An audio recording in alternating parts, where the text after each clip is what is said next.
portal, terus kemudian bagaimana membuat bagaimana cara penelitian, pengambilan data, terus kemudian sama Mbak Nela kemarin, Mas Todi, kita sudah bicara pada konteks bagaimana sih menuliskan sebuah laporan dengan kondisi pandemi seperti ini.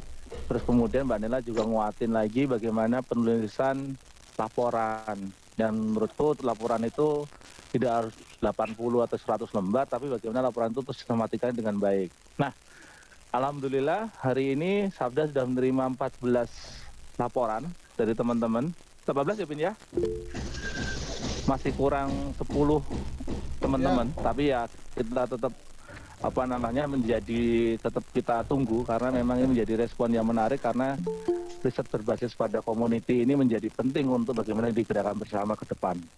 Nah, dalam konteks 14 teman-teman ini alhamdulillah juga sudah mencoba Pak Mukotep, sudah mencoba untuk menyusun sebuah tulisan populer. Wah, ini menarik sekali, ini pembahasan kita akan banyak diskusi di sini pastinya. Nah, kemudian kalau kita berbagi peran, kemarin Mas Todi sudah, Mbak Nena sudah, dan di dalam konteks penulisan populer atau di laporan Pak Mukotep dari hasil diskusi dengan Mbak Nela kemarin adalah kita tidak melakukan akhirnya memang gini, proposal ada targetnya 10 orang, tetapi kita menargetkan karena dengan kondisi pandemik maka berapapun jumlah data yang ada kemudian itu diolah menjadi data dan kemudian dilaporan riset, sehingga berapapun jumlah beneficiary atau responden yang teman-teman gali informasinya itu menjadi sebuah laporan nantinya dan kemudian jadi analisa bersama dan bisa dituliskan menjadi tulisan populer. Itu yang saya garis bawahi dulu Pak Mukotep, karena kondisi pandemi ini nggak mungkin teman-teman akan turun ke lapangan. Kecuali memang yang masih tidak tidak merasa ada terbebani, nggak ada masalah. Tapi kalau yang merasa terbebani maka kita menegaskan ya sudah, adanya 2 atau 3 gitu ya sudah, kita kelola aja menjadi data. Kalau kurang referensinya ngambilnya pada analisa kajian ilmiah. Jadi kemudian kayak kajian ilmiah itu dari referensi buku-buku atau tulisan-tulisan artikel-artikel yang lain untuk menguatkan data dokumen-dokumen tersebut. Karena memang kita juga menyadari karena kondisi begini dan ternyata kampus UGM pun juga sama. Menerapkannya juga sama. Saat mereka mau menuliskan sebuah skripsi atau menuliskan jurnal-jurnal ternyata terhalang dengan COVID ini, maka yang terjadi adalah mereka juga tidak bisa memaksakan, tapi meminimal data yang ada diolah menjadi sebuah laporan yang bisa dipertanggungjawabkan. Itu Pak Mukotep dari besarnya. Ya. Nah, yang di sini nanti ada 2 moderator, saya dan Mas Oleh. 2 moderator seperti kita pertama kali di YouTube gitu. Kita nanti akan merasa saling umpan-umpan aja. Saya dan Mas Oleh akan saling mengumpan. Sehingga nanti kita jadi diskusinya lebih menarik, dan teman-teman kembali lagi nanti kalau mau bertanya kita terbuka, tapi jangan berebutan. Maklum di modal webinar, modal kayak Google Meet ini kalau berebutan nanti ada feedback dan suaranya nggak jelas dan saling tabrak menabrak, maka nanti kita sepakati melalui chat dulu. Saya mau bertanya atau menuliskan pertanyaan itu nanti bisa dibahas bersama-sama. Atau nanti juga Mas Soleh bisa memancing bagaimana melihat dari tulisan-tulisan teman-teman, kemudian Pak kalau begini bagaimana, nanti sambil diskusi yang menarik saja kita diskusinya. Jadi itu permainan kita di webinar ini sehingga kita bisa mengikuti bersama-sama. Nah, tidak banyak hal yang pengen saya sampaikan. Garis besarnya adalah setelah kita mengambil data kemudian menuliskan sebuah laporan, maka kalau laporan itu kemudian kita publis pasti tidak menarik.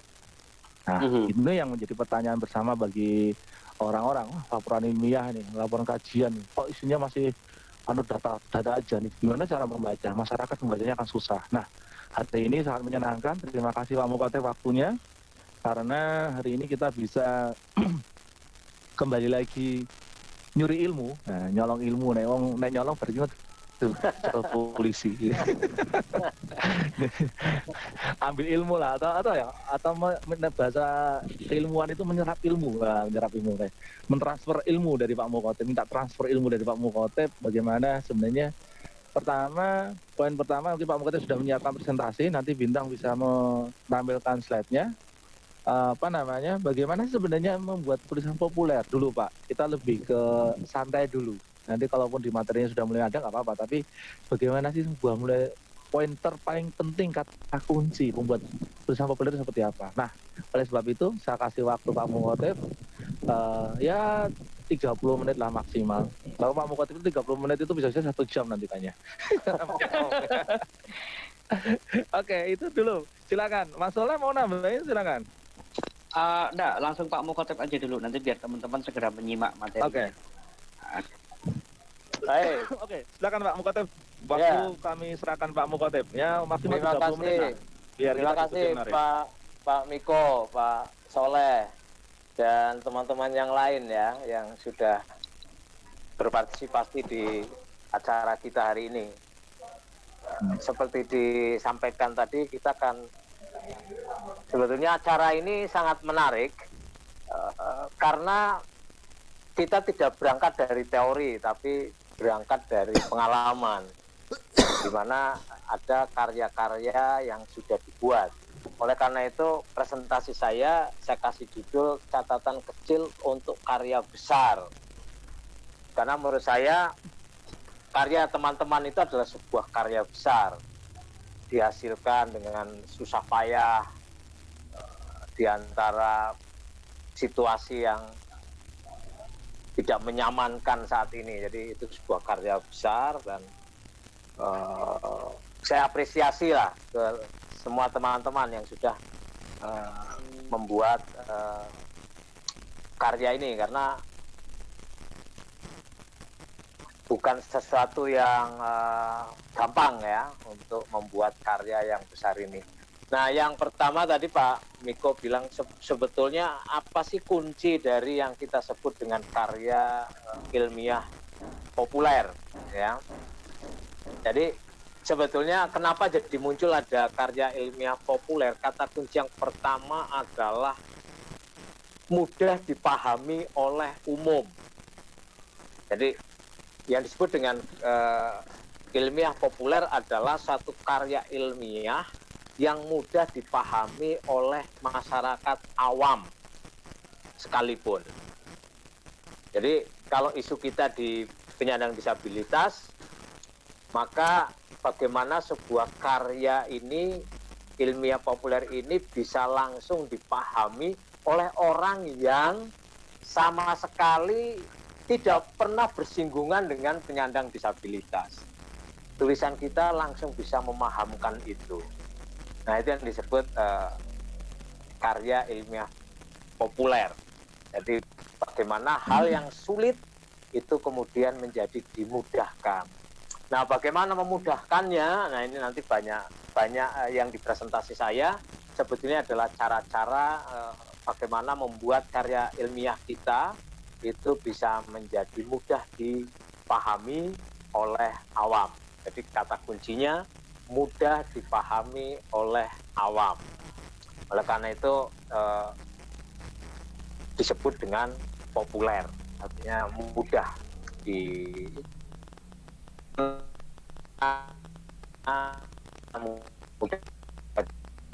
dipahami orang, kesulitan. Pengantar kita, dan menerima 8 tulisan ilmiah populer. Jadi untung saya bersyukur hanya 8. Jadi tidak semua mengirim.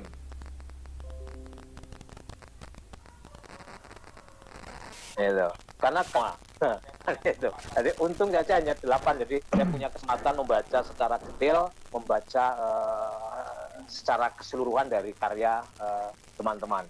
Baik. Yang aku tuliskan adalah bukan penilaian, ya, karena saya tidak berani menilai sebuah karya besar ini. Jadi bukan penilaian, ya. Tapi saya mengandaikan sebagai seorang pembaca karya ilmiah populer, ya, saya mengandaikan orang yang asing terkait dengan isu-isu penyandang disabilitas, kemudian saya membaca dan bacaan saya kasih catatan di presentasi saya. Jadi ini bukan penilaian, bukan juga analisis tajam, gitu kan, terpercaya. Tapi saya memerankan diri sebagai pembaca. Baik. Yang pertama, di halaman pertama saya akan diskusi soal judul. Jadi di soal judul ini dulu waktu kita presentasi waktu pelatihan, kita secara sederhana bagaimana oke, sebelum judul tentang ragam tulisan ya. Oke, betul Pak Bintang. Jadi kalau kita membaca semua tulisan, 8 tulisan yang masuk itu semuanya kategorinya artikel opini. Dia karya ilmiah populer tapi artikel opini. Ya. Jadi kategori kita semuanya itu artikel opini. Ini tulisan yang layak dikirim ke koran-koran. Saya kira itu kalau dikirim ke koran-koran itu sudahlah akan segera dibuang, tidak dimuat. jadi karya teman-teman adalah karya artikel opini namanya, atau artikel populer. Nah, karya artikel populer itu seperti apa? Itu lebih mudah dipahami tetapi lebih serius. Nah, teman-teman ada di sini tempatnya teman-teman sekarang ini. Bukan esai. Ya, bukan esai. Nah, saya kutipkan salah satu contoh kalau itu adalah esai. Itu di presentasi ada contohnya. Kalau itu esai, bacaan ini tulisannya santai sekali. Salah satu ilusi sejarah adalah perbatasan. Di Amerika Barat Daya, suku Pima, penduduk asli punya sepatah kata yang menyeramkan. Oimedam, penyakit yang berkelana, wabah yang melampaui perbatasan manapun. Nah, santai saja, reflektif, gitu. Nah, ini esai. Nah, yang dibuat oleh teman-teman adalah artikel opini yang untuk konsumsi di koran-koran harian, biasanya dimuat di rubrik opini, atau kalau di Kompas opini, kalau di Suara Merdeka itu ada namanya Wacana, dan di beberapa koran daerah yang lain biasanya istilahnya berbeda-beda. Oke, jadi kalau ditanya bentuknya apa nih tulisan kita? Bentuknya adalah artikel opini. Baik, setelah kita ke artikel opini, kita masuk ke judul. Dulu kita waktu diskusi itu ada pernyataan begini, judul itu yang baik cara mengujinya adalah ketika ditempelkan dibaca untuk judul seminar itu tidak cocok ya. Tapi kalau cocok itu berarti judul yang tidak baik karena itu judul seminar ya. Jadi untuk backdrop seminar. Nah, kemudian kalau saya sebagai pembaca, saya membaca judul teman-teman itu sebetulnya klik satu lagi Mas Bintang untuk dari atas, biar dari. Nah, jadi kalau saya membaca judul itu harus merepresentasi isi. Nah, di judul yang di 8 tulisan itu harus merepresentasikan isinya. Nah, nanti dilihat di teman-teman, silakan merefleksikan tulisannya masing-masing. Ada nggak sih yang judulnya bagus gitu, tetapi kemudian sebetulnya diisi nggak dibahas sama sekali. Nah, itu harus dicek, dilihat kembali ya. Jadi menurut saya judul harus merepresentasi isi karena dia adalah kepala awal di mana orang akan melihat. Nah, rata-rata dari yang teman-teman ditulis itu masih membutuhkan pertanyaan, masih perlu mengurangi kata.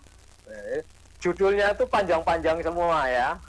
Judulnya sebetulnya hampir sama dengan judul penelitiannya.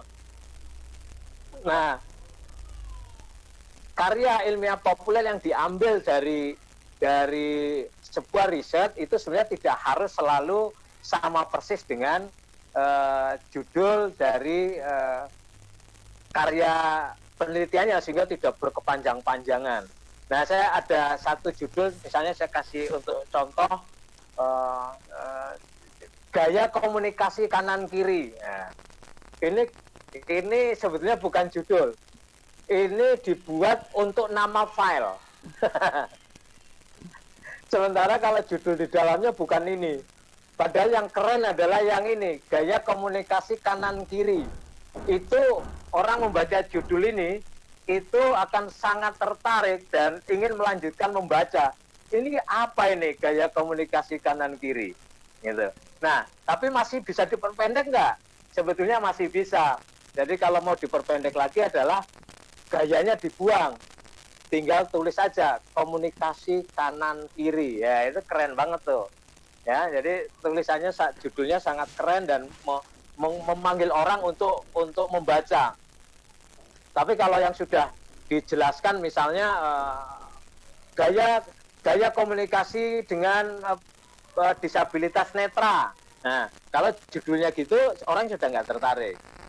Ya, orang oh ya berarti itu, tapi nggak ada keinginan untuk ini apa sih kok keren banget judulnya komunikasi kanan kiri gitu. Jadi unik gitu.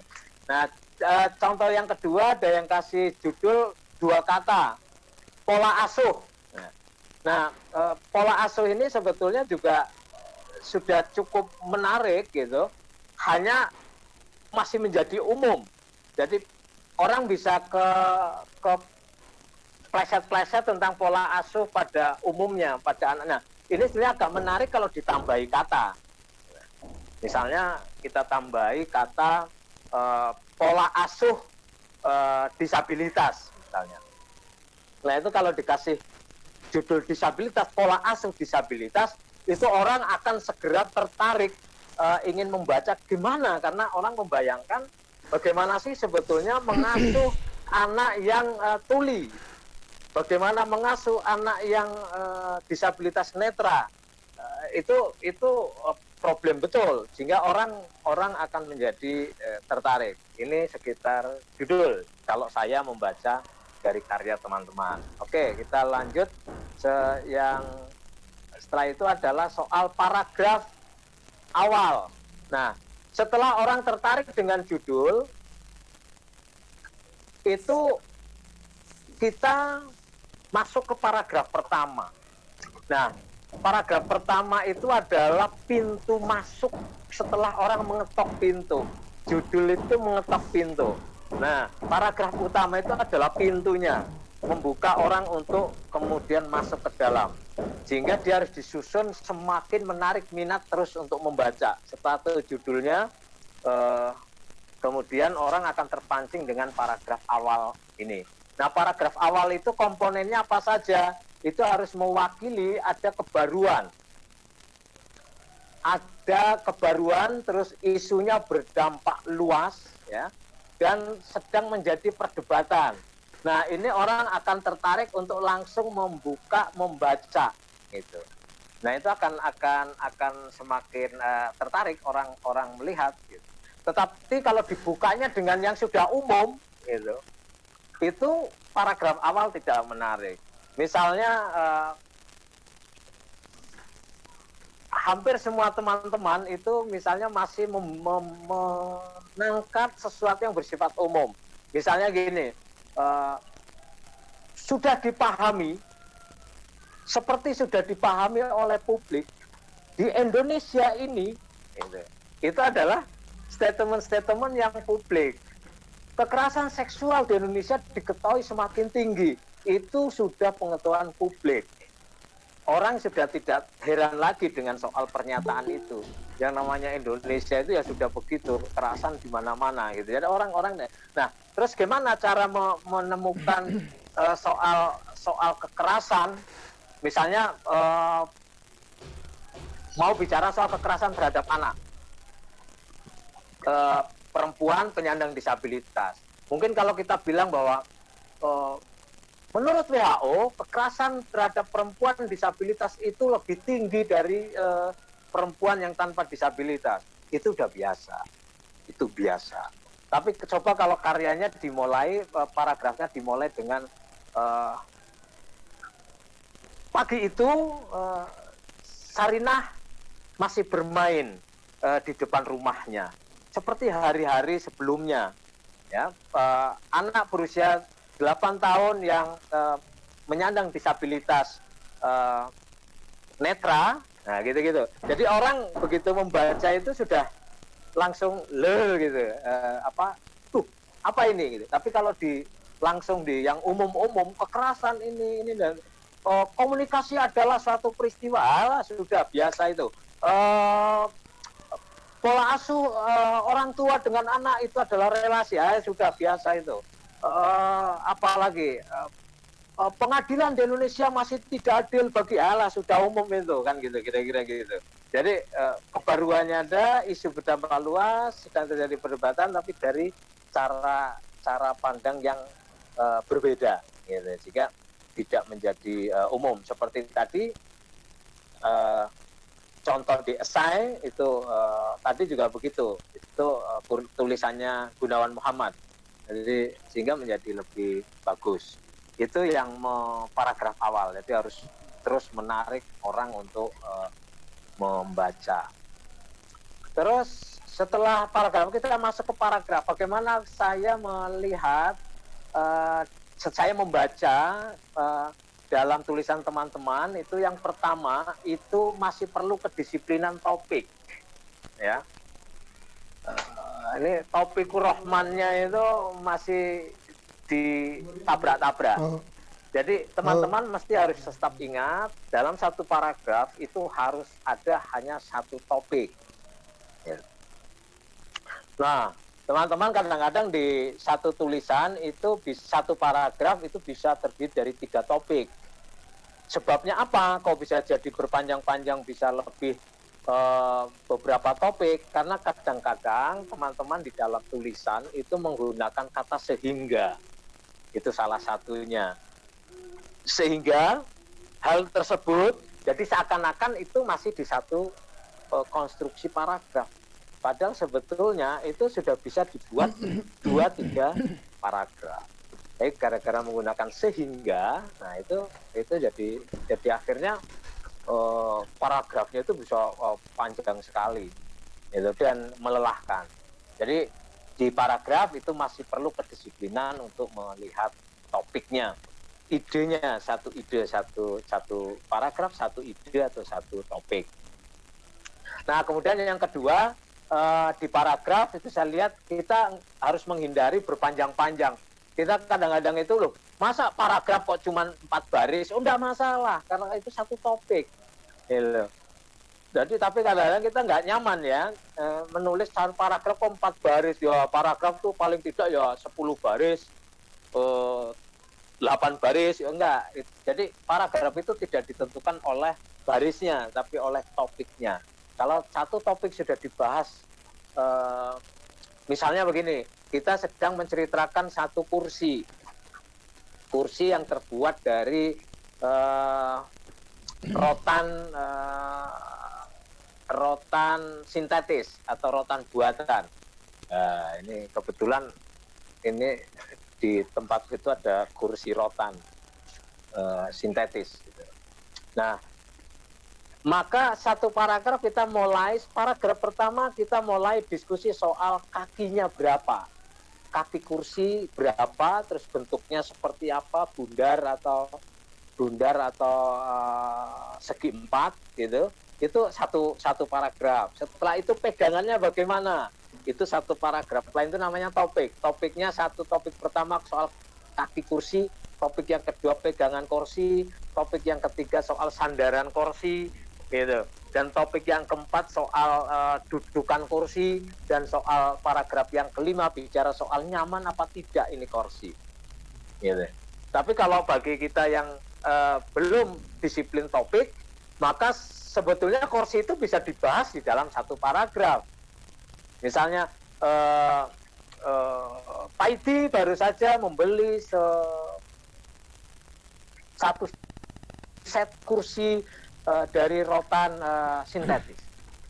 Kursi satu set jumlahnya 4 dan masing-masing kursi berkaki 4, gitu kan? Dengan sandaran yang agak tinggi sesuai dengan punggung manusia.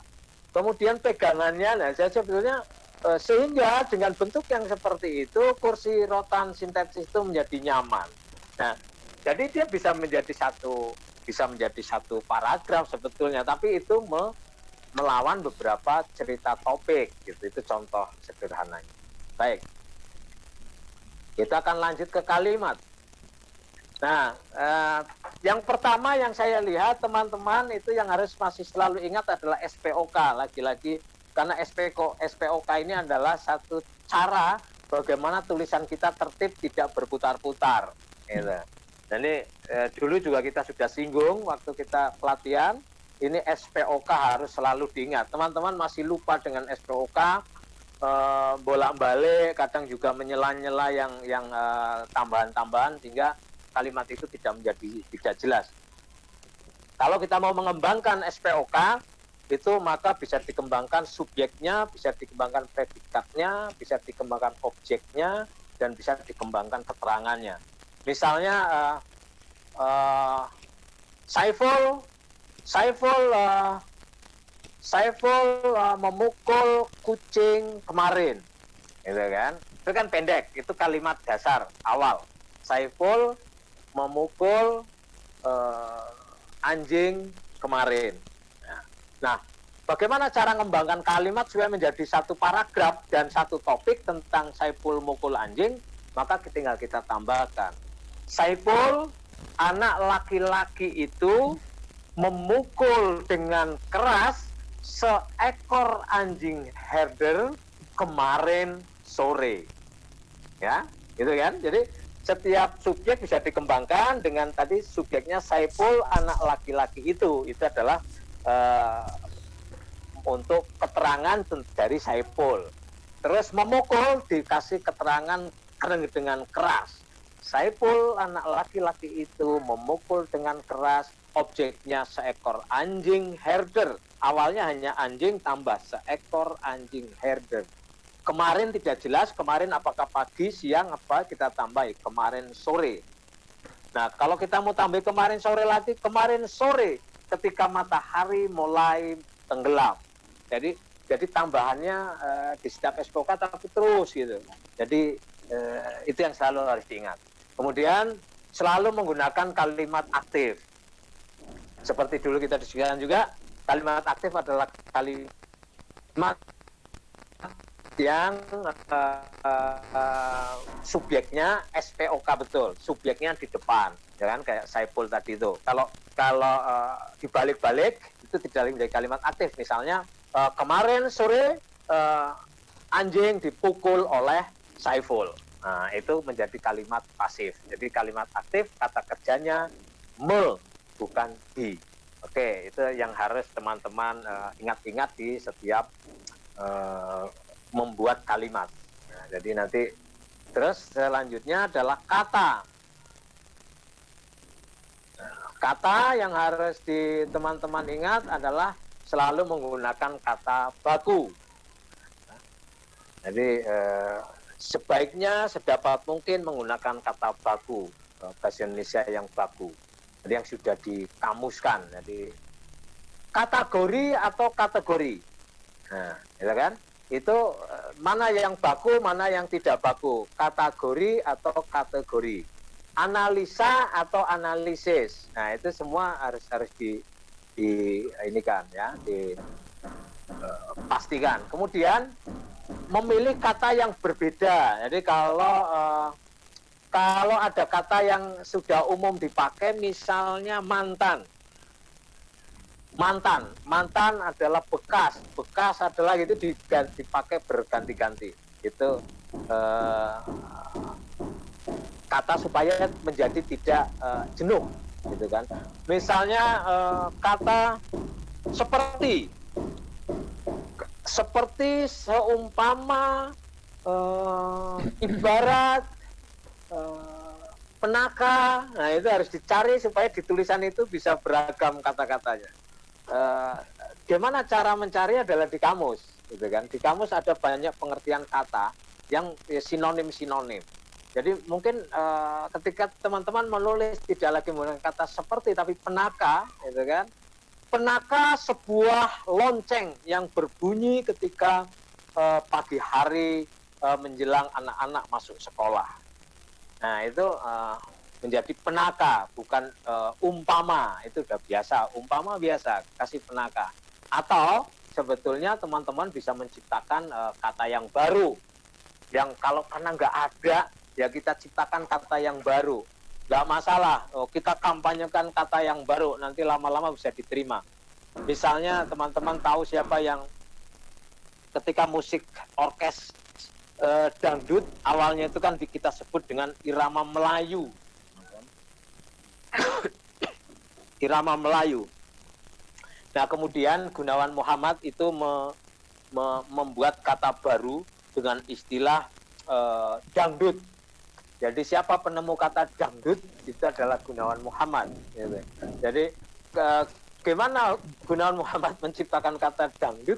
Dia ngikutin ritme suara dangdut, dangdut gitu. Jadi ini dangdut aja daripada irama Melayu karena berbeda dengan yang ada di tanah asalnya di India dan di daerah Riau dan lain sebagainya. Jadi kemudian menjadi dangdut. Nah, jadi kalau memang nggak menemukan kata, kita bisa ciptakan kata baru. Kemudian yang ketiga, di dalam kata yang saya baca dari teman-teman dan harus coba diubah adalah menghindari kata asing.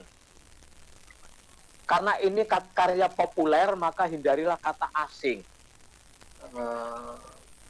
Ganti kata, kalau itu kata asing, ganti padanannya. Misalnya enabling. Ya, ada kata enabling, ada kata stigma, ada kata cari padanannya. Stigma itu apa sih? Cari padanannya yang lebih mudah dipahami oleh awam, karena tidak semua awam tahu. Inklusi, ya, tidak semua awam tahu inklusi, ya kita yang tahu, tapi kemudian yang lain jangan ngerti. Gitu. Nah, atau kalau misalnya nggak ada kata padanannya, kita terjemahkan. Kemudian kalau terjemahkannya sulit, nggak ditemukan, maka kita cari, kita kemudian tulis definisinya. Apa sebetulnya stigma? Itu tulis definisinya. Nah, itu cara untuk supaya menjadi lebih dipahami tulisan kita oleh awam.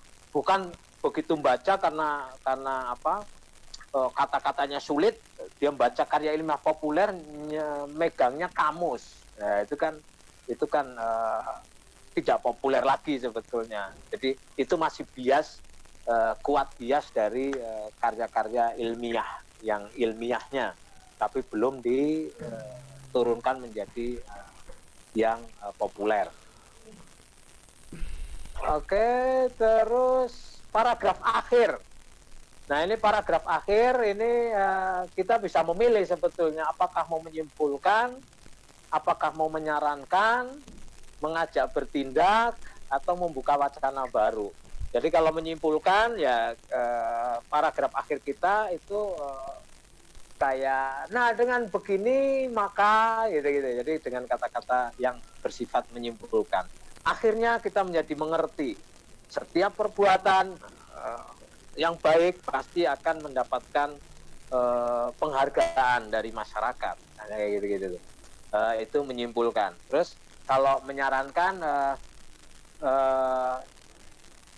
melihat kekerasan yang tinggi terhadap penyandang disabilitas, mestinya negara sudah harus memulai gitu.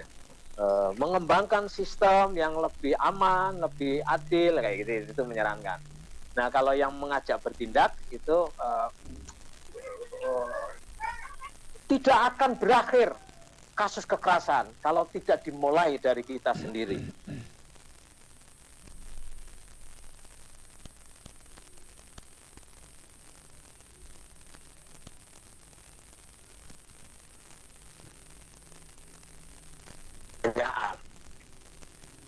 Apakah kita masih akan membiarkan, misalnya kayak gitu-gitu, itu akan menjadi wacana baru, pengembangan baru yang menjadi paragraf akhir. Nah, tentang isi ini agak banyak.